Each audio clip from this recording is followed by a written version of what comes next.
So we have our tomatoes, and I think the package is made for like at least 4 servings. So if you get one packet, you can make a pot for about 4 people. But this is the pot that we're gonna use today for the soup, and then this is the pot that we're gonna use to braise and caramelize our catfish or pan. Sorry. All right, I gotta kick out this dog. Come on, Henry. Yeah. Get out of the kitchen. Julia's dogs think that they're getting fed today. So you can see that they packed us about 6 okra in here. Lots of bird's eye chilies, although these aren't actually that spicy. And I kind of just throw them whole into the soup and the fish and just let it cook or braise with the fish. I think they're pretty spicy. Oh. I don't eat them whole like some people. Okay, well. Some people just take a bite out of them and just chew on them. Yes, well. Yeah, that's not for me. I don't think they're that spicy, but obviously you can leave them out if you can't eat spicy.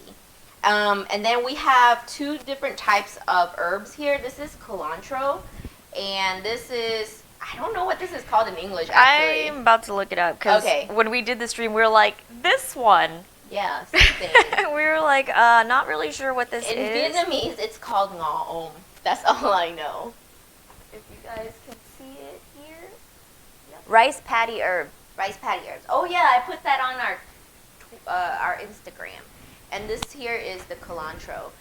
If you look at it closely, it basically has these little, so in Vietnamese they call this ngò gai, and the reason is it has these little sticks that come out like this, so they look prickly, and that's why they call it ngò gai.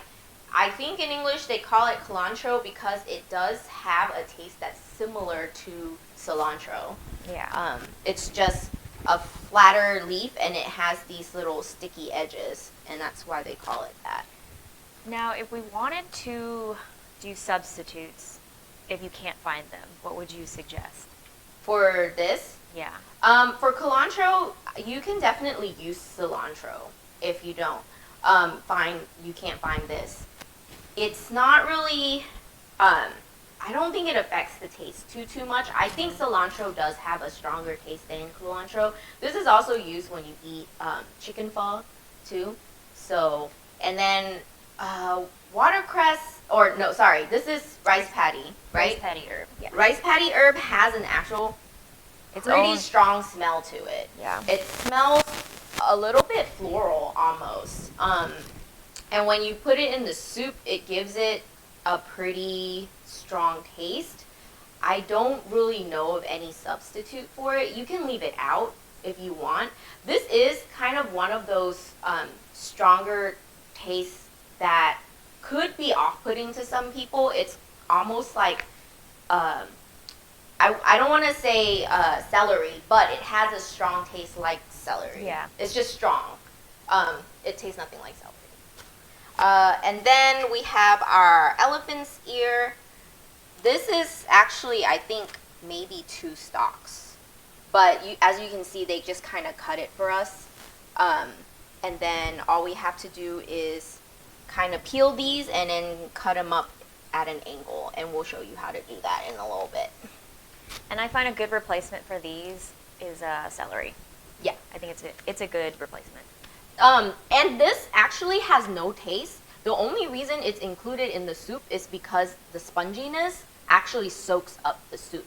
So when you eat it, when you bite into these, you get a taste of the soup, like a burst of the soup in your mouth. There's like really no taste to it. So if you want to replace this with celery and you don't have ngò om or the rice patty herbs, then I think those 2 would kind of it'll balance it out. can be substituted with celery. Yeah. And then we have our little 7 ounce of the tamarind paste. These actually come in. Do you want to show them your packet that's in the pantry? Yeah. This is the reason why I really love this little package that they've already made for us, because they come in a packet that looks like this. And if you're a Vietnamese household, maybe you'll use it a lot, but If not, then there's no reason in buying one of these. Now Yeah. they do hold really well in the pantry though, because they're wrapped on the inside as well. But I mean, It's a lot. it's a lot. Yeah. So we'll show you the brand here if you can see it. And notice how it's not even open. Yeah. So, and then here, so actually I don't know why, but I misremembered that they give you half a pack of bean sprouts. They actually give you the whole pack of bean sprouts. So it's unopened. But I don't know why I never remembered that. But here. So here I have the fish. If you watched our stream yesterday when we were at the market, our fish guy did a little show for us. I think he knew he was being recorded, and he had like this really cool face shield, and it had like a blue tint, and he was younger, and he was like with his cleaver. And then he put on a whole show. And usually with the fish head, they'll use the big saw Yeah. to cut it. But he knew he was being recorded, I guess. And he was so all like, cha, cha, cha. Yeah. And I was And like, hiya. all right, cool, thanks. Yeah. Thanks, sir. And a little knife spin. Yeah. So I think he knew two girls were giggling and watching him. I'm just gonna pull out a plate so you guys can see what the fish looks like. Usually what I will do is I will take this fish, put it into a colander, and then start salting it right away. Well, clean it and then salt it so that you can get that fishy smell kind of tamer. But I just wanted to show you guys what it looks like. And obviously if you can't get a whole fish anywhere cleaned and butchered for you, you can always also buy catfish steaks. That works as well. But don't ask me where to find that because usually I just go to the Vietnamese market. Well, if you don't have it at your regular, just American grocery store, you can try Michoacanas, like a Hispanic type of grocery store. Where else? Fiesta. Fiesta. You can try seafood markets if you guys have any close to you. Okay. So these are the steaks that he cut for us. They're kind of thick, but it's okay because they're gonna braise just fine. Yeah. Just wanted you guys to see the pieces. And also I asked him to keep the head in that twitch. And generally if you go to a Vietnamese market and you tell them what you're cooking, they're already gonna know what to do. Yeah. So I kind of told him just cut it in steaks to make Canh Chua, and he immediately knew what to do. And then he just asked about the skin, which we want to keep the skin on these pieces of steak because if you don't like skin, that's totally fine. Once it's fully braised, it will just fall right off the skin. Yeah. So you can take that out. But you want the skin because you want these steaks to be intact while you're braising them. Yeah. And I experimented once and asked him to do skin off, and I tried, and everything just kind of collapsed inside Yeah, I the can pan. imagine things just falling apart. Yeah. Because when you braise them, it kind of keeps it in that little circular shape, and then you can just take your fork or your chopstick and just break it apart. But honestly, I will eat some of the skin because, I don't know, it's rich.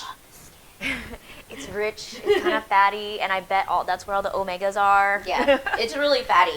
Yeah. Another thing to point out is with this braise, with this Ca Kho, you can do it with a lot of different fish. My brother's done it with salmon before, but I have to say that the fattiness from the catfish is always It complements it's the really sweet good. flavor. That's why I prefer catfish. But I also asked him to keep the head because fish head is really great in soups. Yeah. So it's gonna make very flavorful. Our soup taste really, really good. But just to show you guys, gonna go over to this camera again. This is the pot. I'm gonna say around 3 to 4 pounds. And that, if you get a fish of about 3 to 4 pounds, that will be enough to make your soup and also to braise. Which today, so sometimes when people eat Canh Chua, the soup, what they'll do is they'll also break up pieces of the steak that you put in there, and then they'll dip it in just fish sauce with some of these bird eye chilies. Yeah. But I feel like not a lot of people eat that galok when I make it in the soup. So I generally put the fish head and the tail in there, and I keep the steaks to braise because gakhoto is where all the flavors are, and I feel like a lot of people eat that more.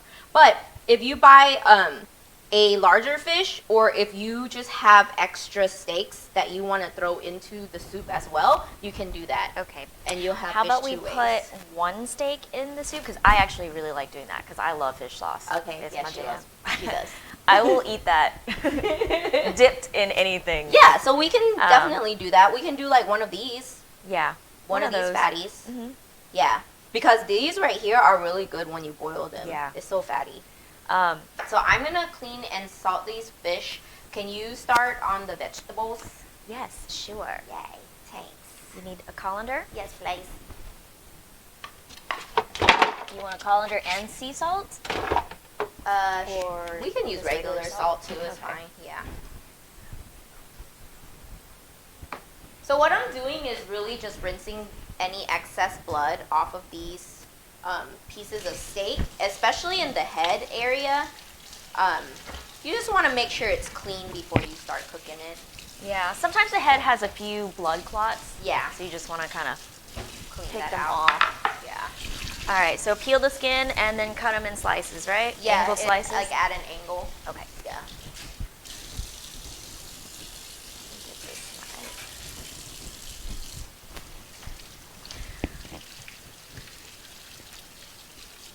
So, do you see how easy that is? Let me go to this camera. All you gotta do is take the edge of your knife and kind of just dig it in a little. Use your index finger, hold on to it, and pull. Oh my God, it's so satisfying. This could also be an ASMR video. Oh man, that one didn't come out right. All right. So like Anna mentioned, this doesn't actually really have any flavor. It's just kind of squishy and spongy, and it's kind of a filler, really. Yeah. Okay, so what I'm really doing is just giving all of these pieces of fish a salt rub. And then I'm gonna let it It's sit like there. a little spa day for the fish. Yeah, a little massage. I'm just gonna let it A sit little there. morbid spa day.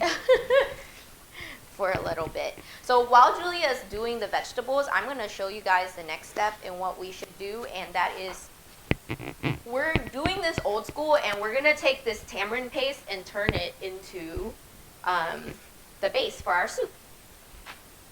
And you can actually buy tamarind base at the market too. I just think it's a little sweet, so I like to buy the paste itself and Yeah. make the base. I bought the pre-mix before, and it's not the same. And then this way you can also adjust your concentration of the tamarind if you want it to be a little bit more sour. All you need is a little saucepan, something that fits your little tamarind brick in, and I'm just gonna fill this with water. So once you peel the plastic off of this paste, you can see it just looks like a brick of chocolate, honestly, but you can already smell how sour this tamarind is. Okay, I'm gonna turn this on high because all I'm trying to do right now is break up this tamarind brick with boiling water. So it doesn't matter how much water is in there. It doesn't matter the heat or anything because all you're trying to do is break up this brick. And there's like no real gentle way to do this, so I just take a pair of chopsticks or a spoon. Actually, I'm gonna do a spoon. And just kind of poke at it and break it up while it's heating.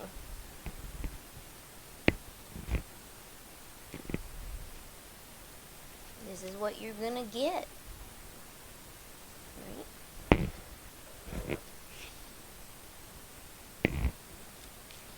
All right. Last elephant here. And as it's breaking up, you can already see the seeds start to poke out. Do not worry, the seeds and the pulp we're going to strain out later, and we're only going to take the the base. Now, once it starts breaking up, you can taste your tamarind base to see if it's too sour or if it's not sour enough and you want to add more water, or I'm sorry, too sour and you want to add more water, or not sour enough and you want to pour out a little bit of water. But I always feel like one of these smaller saucepans for a whole thing of tamarind, about 7 ounces of tamarind paste, is just right for the taste that we want. So these 4 things right here constitute the herbs that go into the soup. They don't need a long time to cook because they're there for either textural or basically aesthetics. So you want to put these in, well, these 3 things in at the end. If you like spicy, you'll throw these in about midway through. If you like it really spicy, throw it in at the beginning. But we're not trying to kill anybody, so we're gonna be a little bit gentle with these. These right here, we're gonna just cut the tips and the heads, and then just cut them into, like, just section them into smaller pieces. And then the tomatoes, you can just cut into 4s or 8s or whatever it is you want to cut them into. My dad really believes in de-seeding them because he thinks the seeds, like, ruin the soup. I don't think it matters. I normally de-seed them because it's also kind of it gives it a different texture too, because it's got that jelly. I'm like, I don't know what to call it. Yeah. The mucus layer. Yeah. He thinks that mucus layer and the seeds kind of ruin the taste of the soup. He might I don't be know right. I don't know if it ruins taste. I feel like it would probably ruin the texture. Yeah. So, but I just de-seed them out of habit because that's how he taught me. Yeah. So, right. So it looks, if you can see on camera, this looks like it's falling apart, and it's pretty gentle to the touch now versus how compact and thick it was before. So we just want to break all of this up until they're in little pieces or shards almost, until, like, you've basically freed all of the seeds that are inside. And another trick that I generally do is I just press them up against the side of the saucer pan, and they kind of fall apart pretty easily after that. Oh, nice. Yes. So all right, just wanted to show you how I de-seed. I quartered them, and then you've got, and these are Roma tomatoes, and actually Roma tomatoes are my favorite. Yes. I think they've got the best flavor. So I've quartered them, and you've got this membrane layer. All you gotta do is cut it, give it a little score right there, and then you can just scoop the seeds out. Easy peasy. Yay! That's all you gotta do. All you gotta do. Okay, looks like our tamarind paste is almost about done. I'm gonna scoop it out so you guys can see what it looks like. All of this is pulp and seeds right here. And it looks like our little broth is boiling, which is good, so I'll leave it there. I also just did a little quick rinse of the tomatoes because, you know, just to get all the mucusy or jelly off of it. Yeah. It makes it nice and clean. So once you put your spoon through this paste and there's no longer any big chunks and all you're fishing up are pulp and seeds, it is just about done. And so now I'm going to strain it, and I'm just going to strain this our tomato base right into the pot where we're making the soup. You need a thing? Yes. Thanks. There you go. Thank you. I'm just going to slow down a little. Oh, okay. You know. Let's take a break. Drink your tequila. You know, I'm worried about brother keeping up with us. So if you have a strainer where the holes are small enough, you won't have to worry about any of the pulp or the extra stringy stuff coming out. But if you have a strainer where the pores or holes are a little bit bigger, a trick that you can use is you can just put a piece of napkin, like a piece of bounty napkin or something over it, and then pour your tamarind base over it, and then it will catch any kind of pulp or seeds that are there, and then you can just throw the whole thing in the trash can.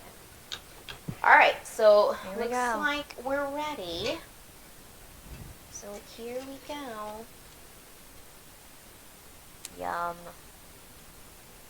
There goes our base. And you're going to want to kind of move this around, make sure all the liquid comes out. And see, all you're left with is this sort of paste slash mulch slash mush. All this crap that's left over from the tamarind itself. Yeah, squish all the juice out. Yeah. I'm going to press the spoon against the strainer just to make sure all the juice comes out of here. And we're using a pretty big or pretty high pot because we basically stack the ingredients that go in there. But you can use one of those pots that are half of this. I want to say this one is 8 quarts. Okay. I think 5 quart is usually typical. Yeah, so you can use the 5 quart that comes in your set too, especially if you're cooking for less people. All of the liquid is out. This is what you're left with. And I'm just going to dump that straight into the trash can. I wouldn't recommend reusing this because it'll just break down and all you're going to get is a lot of bitterness and not a lot of sour. So, yeah, I think we've already squeezed out all the goodness. Yeah, we've squeezed everything we can out of that. Okay. So now we have this dark, really delicious looking tamarind base right here.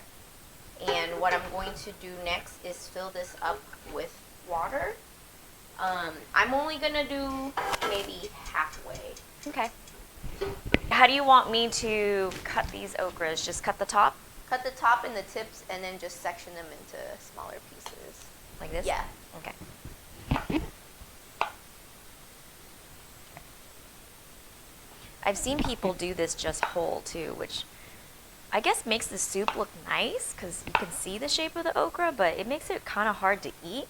Into what? Like they just do like this. Whole? Yeah. Yeah, that's like really I'm like, hard. that's really hard because you're sticking this whole piece of okra in your mouth. Yeah, and nobody wants that. Everybody likes bite-sized stuff. Yeah. Okay, so I filled this up about halfway, and there's a little bit of foam or bubbles coming out. That's totally fine. It's because you know your tamarind paste is fresh when you see this, right?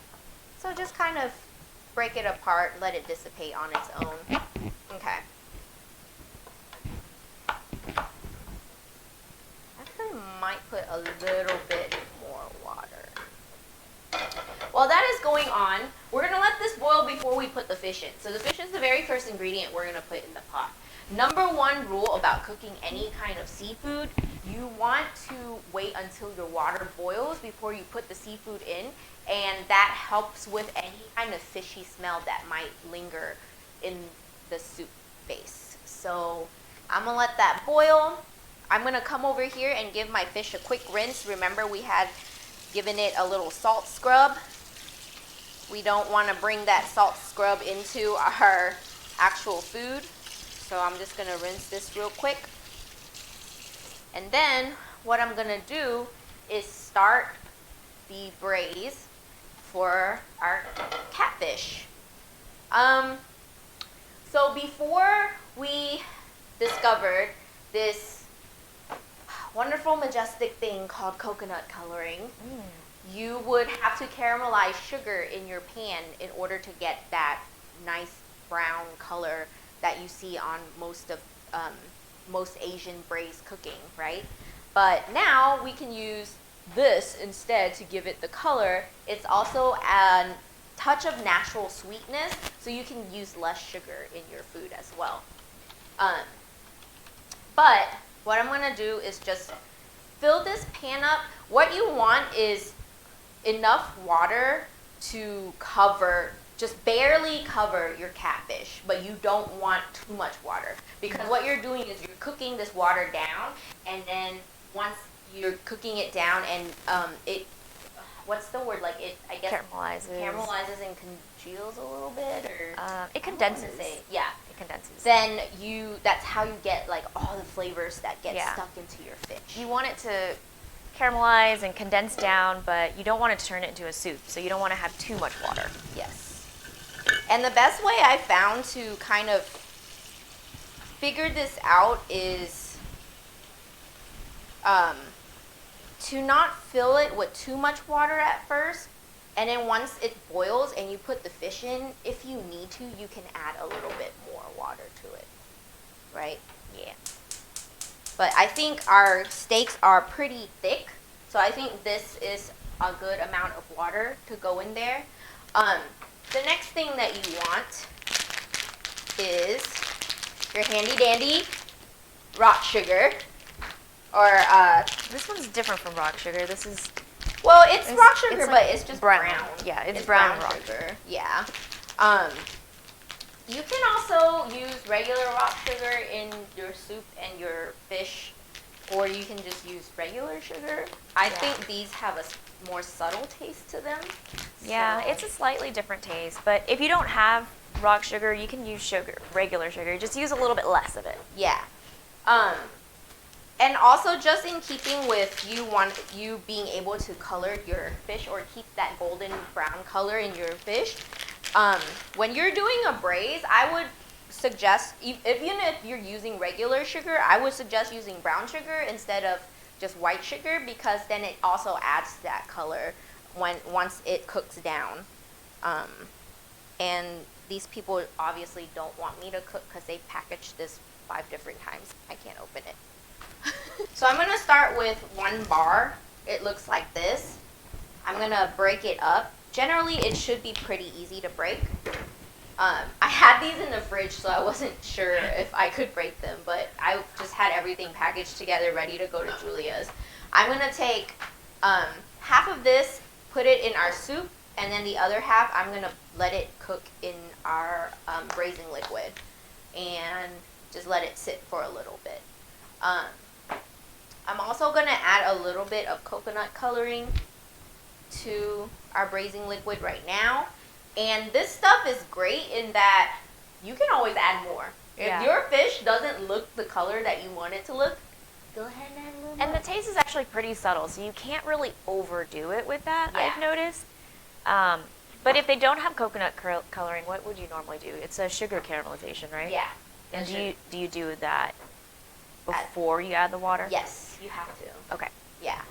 So, and if you're worried about things tasting like coconut, it's not. It does not taste anything like coconut. Yeah. But if you have to do a sugar caramelization, which I hate doing because it's hard. Yeah. It's also really hard to like guess how much you need. So what you would do is you would put oil in the pan. It's probably about a tablespoon and a half of just regular white sugar. And then you just let it sit there and heat up. And after a certain period of time, the sugar is going to start caramelizing and it's going to start turning into like a dark brown color. And then you just stir it up, and it's just science. And then it's just science. You have to throw water onto it before it burns. Yeah. Right? So there is a point where it will burn.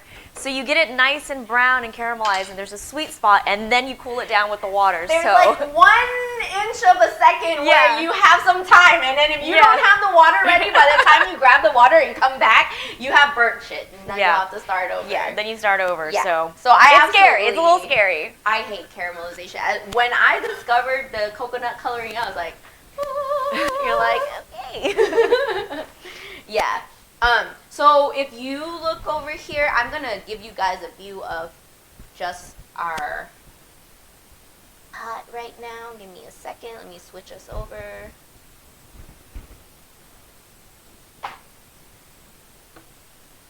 So this nice brown color over here is what we are aiming for. So this is cooking up beautifully.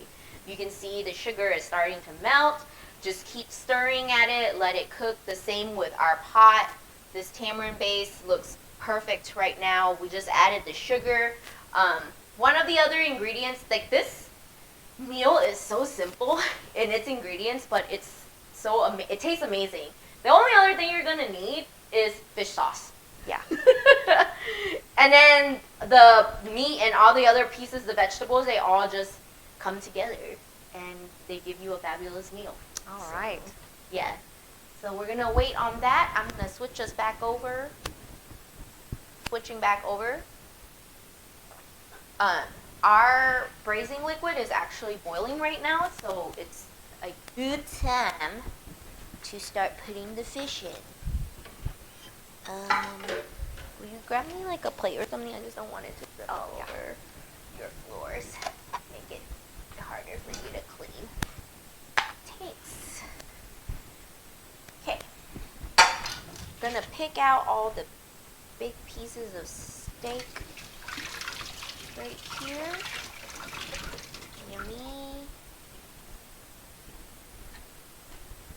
I'm gonna keep one of these steak pieces for Julia's soup. Yeah.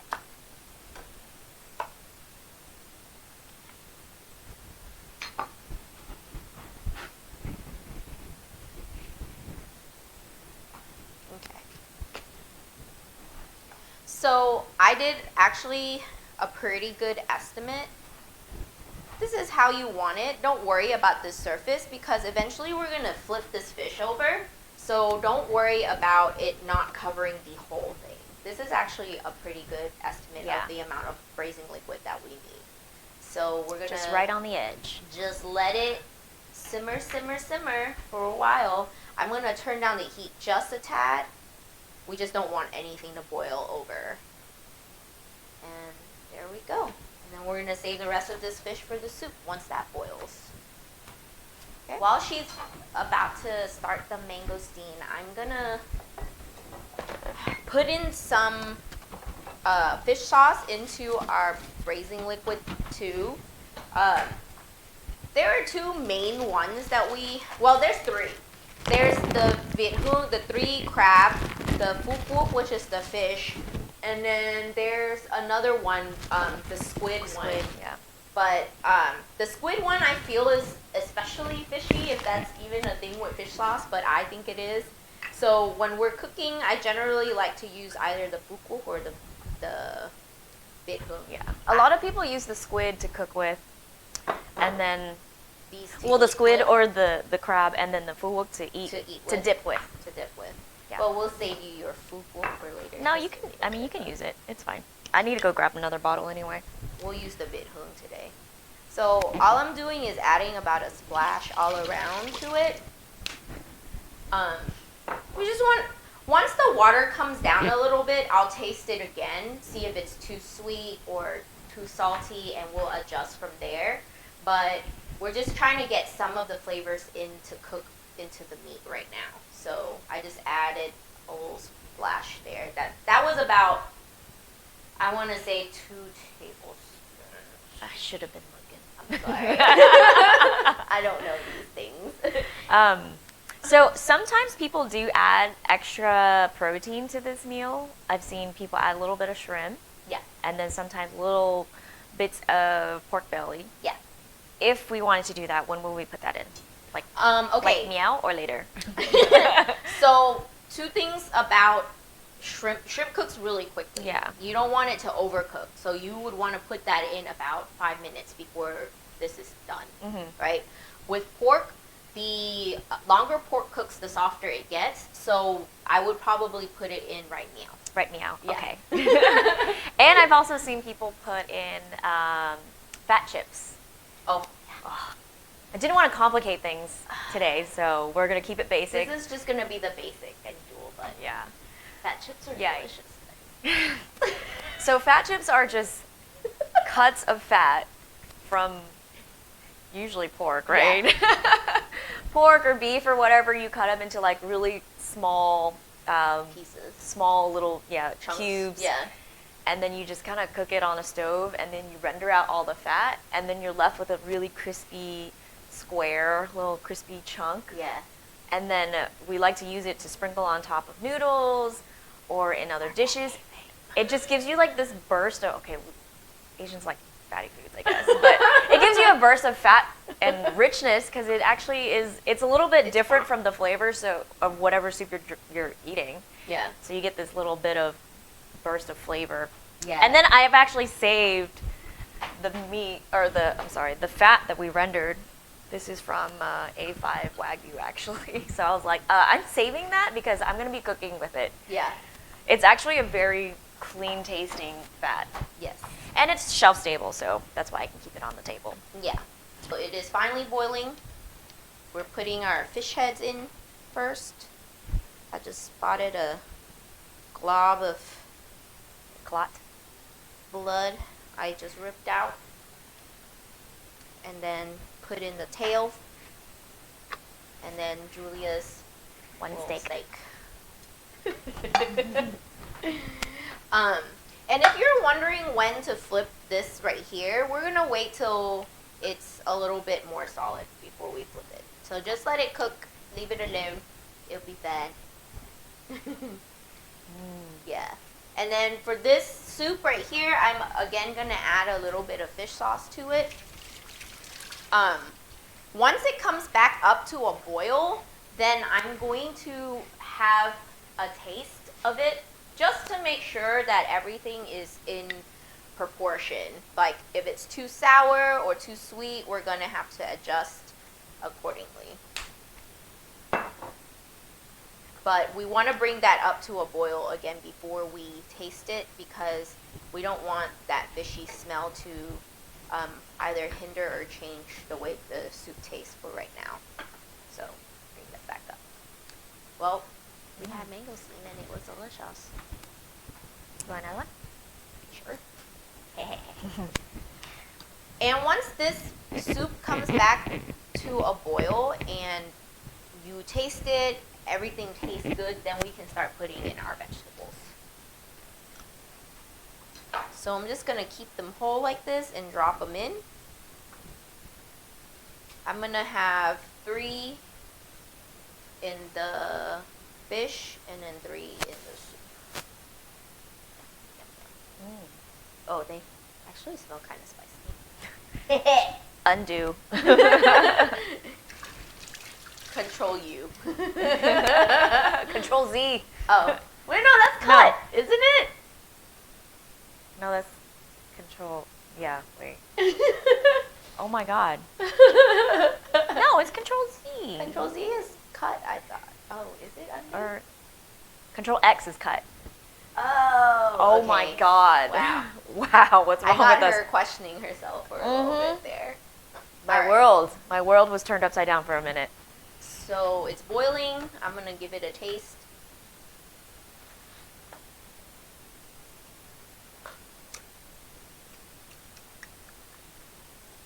Still too sour. Taste it.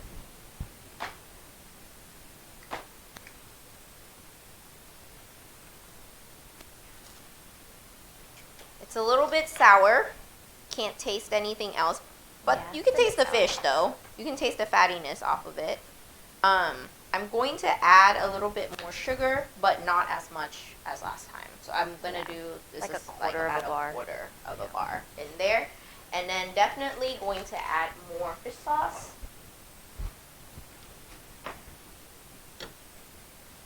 I don't know how much that is, but it's in there now. Probably a quarter cup. And then we'll stir it up and wait a little bit before we taste it again. So the reason you don't want to add the vegetables in until your soup is perfect or to your taste is because the vegetables will kind of change the way the soup tastes. Especially these guys. Yeah. The rice patty herb. Yes. Whenever I smell it, I think of Canh Chua. It's probably the only thing I've ever eaten it in. Yeah, I don't really see people putting in a lot of other stuff. So, or maybe I just don't know. you know. Yeah. Okay, so we're gonna flip our fish. But you can see that the smoke or the, I guess, condensation had already kind of cooked some of this other side. So you really didn't have to worry about it not cooking. There we go. This has been flipped. Just gonna taste this braising liquid. And you can also see the skin right here is keeping its shape. It looks like it wants to break free, but the skin is holding it back. Yep. I can't wait to eat that. So there's a certain point when adding too much fish sauce makes what you're cooking a little bit too pungent. So if you just want a little bit more saltiness, then I would just add salt itself instead of the fish sauce. Because I feel like when this was coming to a boil, I could already smell the fish sauce. So I don't want it to be too pungent. I'm just going to add a little bit of... I can definitely smell it. I love the smell, but... Yes. And I'm going to not everybody's into that. Lower this soup fire.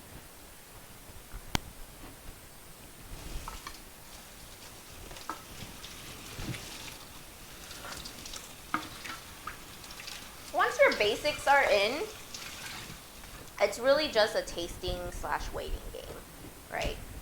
I also forgot, you kind of want to use some of this mushroom powder too. It gives everything you cook a little bit of umami. It's also salty in taste as well, so just be conscious of that. Yes.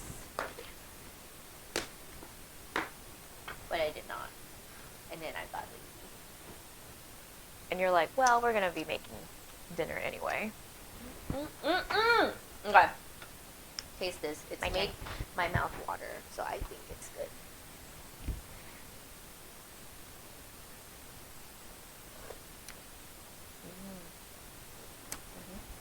All right. So we've got it. So the taste we're looking for is sour, but not too sour. If that is like a thing. Sour to your taste. And then a little bit of salty, a little bit of, like a balance between salt and sweet. Yeah, there's a tinge of sweetness there. Yeah, and then you can actually smell the fish flavor too. Yeah. From the head. Yes. Mostly. But it's very fatty, so you know it's going to be delicious. Yeah. Yes. All right. So how much more time do we have here, and how much more time do we have here? We actually, I think, have more time on here than we do here. So do we want to hold off on the veggies? We can. Yeah. Or is this a balanced time to do it? Let's wait till this braising liquid. Yeah, because I feel like this it's a little too liquidy. Yeah, we don't want to like overcook the veggies. Yeah, because you still want a little bit of bounce on the veggies. You want a little bit of crunch for the okra might take a little longer. Tomatoes are going to be super quick. You basically just put them in there. It's fine. We'll throw the okra in first out of everything. Yeah. But I'm going to lower this a little bit just so it doesn't overcook. And then, yeah, this braise can go on for a while. But, again, it's one of those things where as soon as you take your eyes off of it, it burns. Gotcha, bitch. Yeah. So. We have a comment. Oh, we answered his question. Oh, what's going on? Okay. What sort of flavor are you looking for in this braise? Sour, but not too sour. It's supposed to, I don't know, for me, the best judge of how something tastes is as soon as I sip onto it or sip it, it makes my mouth water. And I think that's just there's just a really nice balance between umami, sweetness, saltiness, and in this case, sour. Yeah, but not the kind of mouth water where it kind of hurts like the back of your jaw. It just because that's a little too sour. You're looking for like a salivate. We're looking for like just a nice little. Where I was like, is that even? I'm a little bit hungry right now.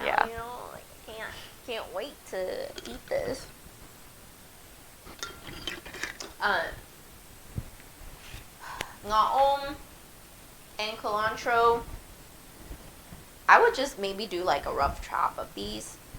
Okay. And honestly, I actually have seen my dad just tear them. Like, he'll just break them apart. Break this and then kind of throw it away. And then, because like, honestly, when you're eating pho, they leave these whole for you on the plate, and then you tear them and you break put them yourself. Yeah, into your soup. I could see tearing as being maybe a better option just because it breaks up the fibers and it probably is more aromatic than just slicing through it. Yeah. So, I mean, I can already smell it. Do you need a tequila refill? I still have half. I'm a little bit slow, but I had that White Claw. And then for these, you can already smell it. Like, man, I wish I knew how to describe the smell of ngao. I can't. It's its own special smell. It's floral, but it's floral and fresh, and it has a little bit of earthiness. Smell to it. If you put ngao in anything, I will be able to point it out. But then I also smell everything. I'm really weird. Like, when I buy vegetables, I put it to my nose and I smell it. Like a little weirdo. So, there's that. Weirdo. For these, very quickly just chop off the ends.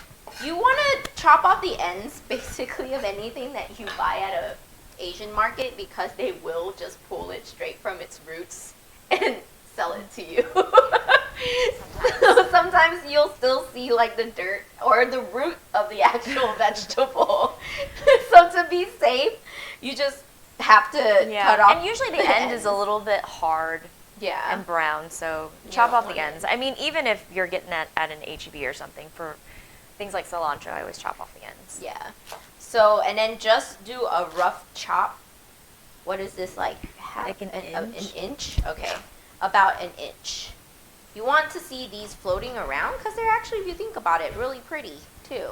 They're like little flowers or little sprigs.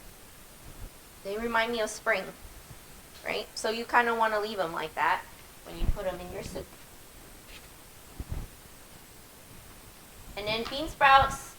So this is actually really nice. Before, back in the day, they would just leave a huge tub of bean sprouts out in water. And you'd have to fish it out and put it in your bag. It would be just like a market. It's just a big plastic tub of bean sprouts and water. And everybody's hands have been in it. And you're fishing it out and you're putting it in a bag. Then you'd have to go home and then wash it again. Yeah. But since they're in these handy dandy little vacuum sealed bags now, you don't really have to do much to them. And they're already washed. Yeah. Super easy. Yes. Okay, so I actually turned up the heat on our braise. Fear not, it does nothing to the actual fish. All I'm doing is just trying to cook this liquid down faster. Because I don't want to take up 4 hours of y'all's time. Which it won't take, but we're trying to split it up a little bit. And another thing that I like to add at the end too is some black pepper. Mm-hmm. Because that just gives it a little kick. Yeah. It's a little kick in the taste too. Yeah. Yes. But really, I just want the broth and the meat and the noodles.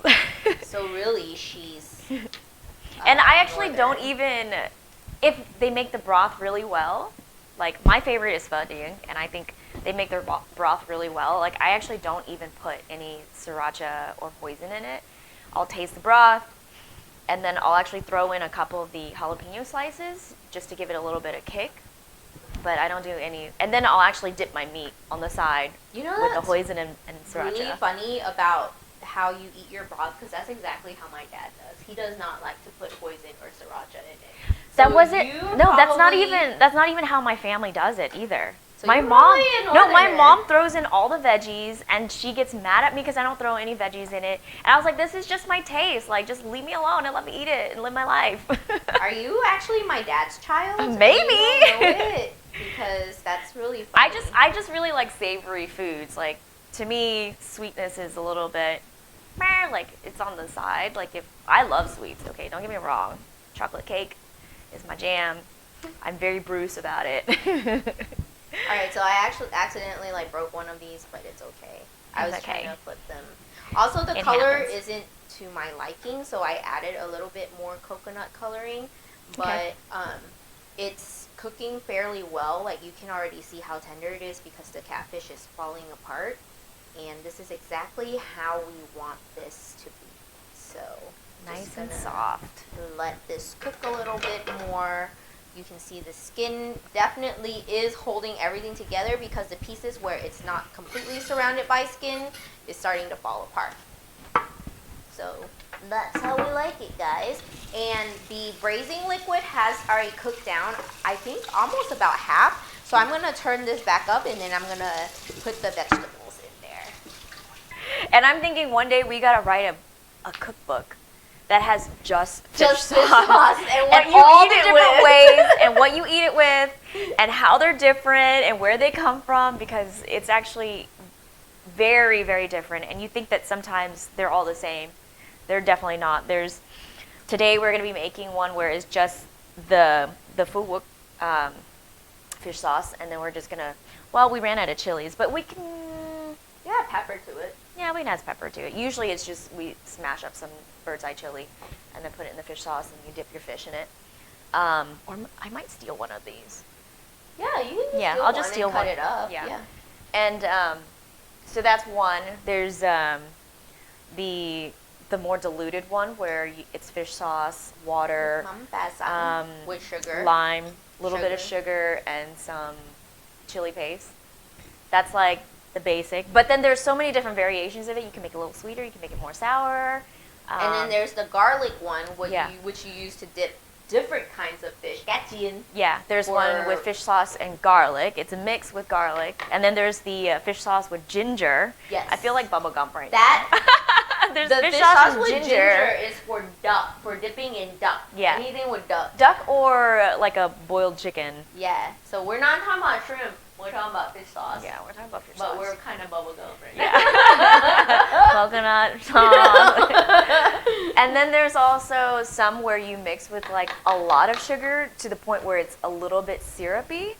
And that is one that we love to dip like sour fruits in. That's another thing that we can dip sour fruit in.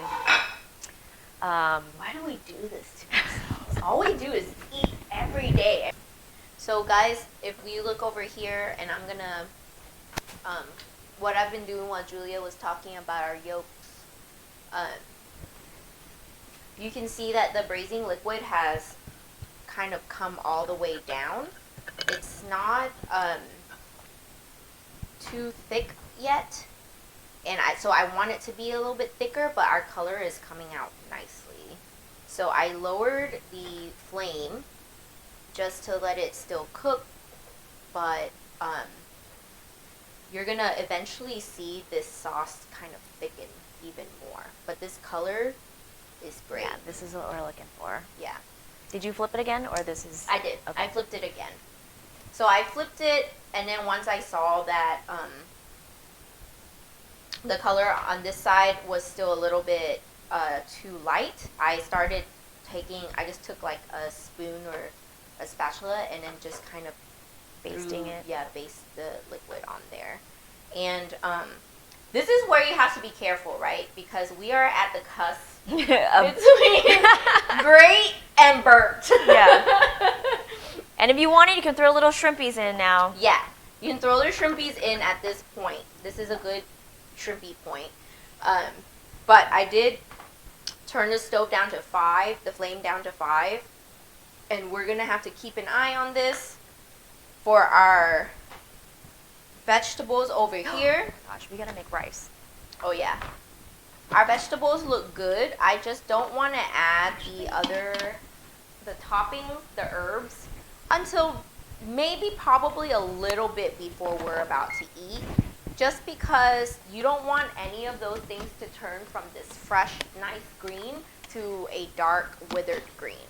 Right, because you still want those flavors there. But this soup is basically done. I actually have rice in the fridge from yesterday, so we're good. Yeah. So we got, the soup is basically good. The taste is pretty good. It did mellow out a little bit because we threw the vegetables in there.